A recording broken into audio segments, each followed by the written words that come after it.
ಅಲ್ಲೂ ಜನನ ಹಿಡಿದಿರ್ಬೋದು ಅನ್ನೋದು ಕ್ಲಾರಿಟಿ ಬಂದಿತ್ತು. ಅಗೇನ್ ಕೇವಲ 1.5 ಗಂಟೆಯಲ್ಲೂ ಕೂಡ ಅಷ್ಟು ಸ್ಪೀಡಾಗಿ ಕಥೆನ ಹೇಳ್ಬೋದು ಅಂತೇಳಿ ಮ್ಯಾಂಗೋ ಪಿಕ್ಚರ್ ಪ್ರೂವ್ ಮಾಡಿರೋದು. ಸೊ ಟೈಮು ಇಂಪಾರ್ಟೆಂಟ್ ಆಗಲ್ಲ ಅಂತ ಅನಿಸಿತ್ತು.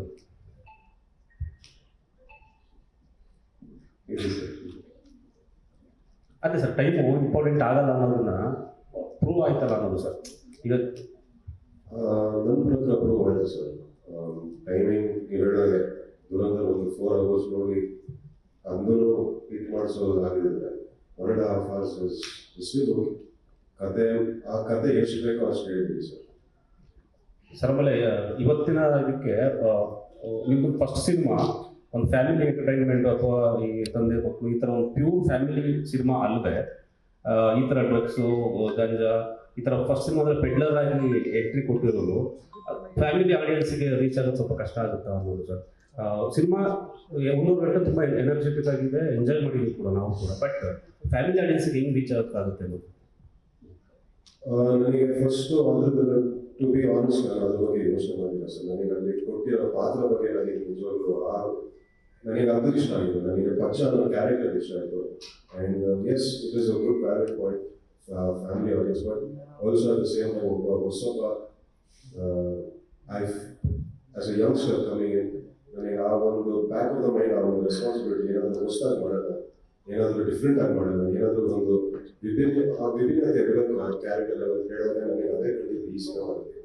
So that is the main reasons. Sanchit ಅವರೇ, ನಿಮಗೆ ಕಂಗ್ರ್ಯಾಚುಲೇಷನ್ ಮೊದಲಿಗೆ. ಎಲ್ಲೂ ಅನ್ನಿಸ್ತಾ ಇಲ್ಲ ಹೊಸ ಆ್ಯಕ್ಟ್ರು ಅಂತ ನೀವು ಅಷ್ಟು ನೀಟಾಗಿ ಮಾಡಿದ್ದೀರ ಸಿನಿಮಾದಲ್ಲಿ. ಬಟ್ ಒಂದು ಡೌಟ್ ಇತ್ತು, ಅಂದರೆ ಸಿನಿಮಾದಲ್ಲಿ ರೊಮ್ಯಾಂಟಿಕ್ ಸೀನ್ ಕೂಡ ಇದೆ, ಅಳೋ ಸೀನ್ ಕೂಡ ಇದೆ. ಸೊ ಕ್ಯಾರಿ ಮಾಡೋದು ಯಾವ್ದು ಕಷ್ಟ ಆಯಿತು ನಿಮಗೆ ಅಂತ? ನನಗೆ ಎರಡೂ ತುಂಬ ಕಷ್ಟ ಬಂತು. ಈಸಿ ಅನಿಸ್ತಾ?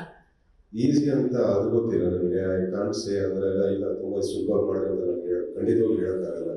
ಅದ್ರದ್ದು ಅಂತ ಅಷ್ಟೇ ಕಷ್ಟ ಇತ್ತು. ಅಂದರೆ ಆ ಒಂದು ಮೆಂಟಲ್ ಪ್ರಾಸೆಸ್ ಇದೆ ಅದರದ್ದು ಹಿಂದೆ. ಆ್ಯಂಡ್ ಆಸ್ ಅ ನ್ಯೂ ಕಮರ್ ನಾನು ಇನ್ನೂ ಡಿಸ್ಕವರ್ ಮಾಡ್ತಾ ಇದ್ದೀನಿ ಅದು ಹಿಂಗೆ ಏನು ಎತ್ತ ಸೆಟ್ಟಲ್ಲಿದ್ದಾಗ ಹಿಂಗೆ ಕ್ಯಾಮ್ರಾ ಮುಂದೆ ಬಂದಾಗ ಹಿಂಗೆ ಅದು ಹೆಂಗೆ ಇಮೋಟ್ ಮಾಡಬೇಕಂತ ನಾನು ಇನ್ನೂ ತಿಳ್ಕೊತಾ ಇದ್ದೀನಿ. ಬಟ್ ಒಂದು ಓವರ್ ಆಲ್ ಪ್ರಾಸೆಸ್ ಆಗಿ ಐ ಥಿಂಕ್ ನನ್ನ ಟೀಮ್ ನನಗೆ ತುಂಬಾ ಹೆಲ್ಪ್ ಮಾಡಿದ್ದಾರೆ, ನನ್ನ ಕೋಸ್ಟರ್ಸ್ ತುಂಬಾ ಹೆಲ್ಪ್ ಮಾಡಿದ್ದಾರೆ. ಸೊ ಗೊತ್ತಿಲ್ಲ ನನಗೆ ಆ್ಯಕ್ಚುಲಿ ಆ ಒಂದು 5 ಸೆಕೆಂಡ್ ಆಗಿರ್ಬೋದು, 1 ಮಿನಿಟ್ ಶಾರ್ಟ್ ಆಗಿರ್ಬೋದು, ನನಗೆ ಇವತ್ತು ಕೇಳಿದ್ರೆ ನನಗೆ ನಿಜವಾಗ್ಲೂ ಅಲ್ಲಿ ಏನು ನಡೀತಂತ ನನಗೂ ಗೊತ್ತಿಲ್ಲ, ಹೇಳೋಕ್ಕೂ ಆಗಲ್ಲ. ಅದು ಯಾವಾಗ ನನಗೆ ಗೊತ್ತಾಗುತ್ತೋ ಆವತ್ತು ನನ್ನ ಆ್ಯಕ್ಟಿಂಗ್ ಮುಗ್ದೋಗಿತ್ತು. And it's nice. ನನಗೆ ಆ ಒಂದು ಬಿಟ್ವೀನ್ ಆ್ಯಕ್ಷನ್ ಆ್ಯಂಡ್ ಕಟ್ ಆ ಒಂದು ಕಳೆದೋಗಿರೋ ಒಂದು ಮನಸ್ಥಿತಿ ಇದೆಯಲ್ಲ, I think it's nice to just be there. And ನಮ್ಗೆ ಏನಿದ್ರು ನಮ್ಮ ಲೈಫ್ ಪ್ರಾಸೆಸಸ್ ಅದನ್ನು ಯೋಚನೆ ಮಾಡಿ ನಮಗೆ ಅಲ್ಲಿ ಕರ್ಕೊಂಡು ಹೋಗುತ್ತೆ. So I just trust the process.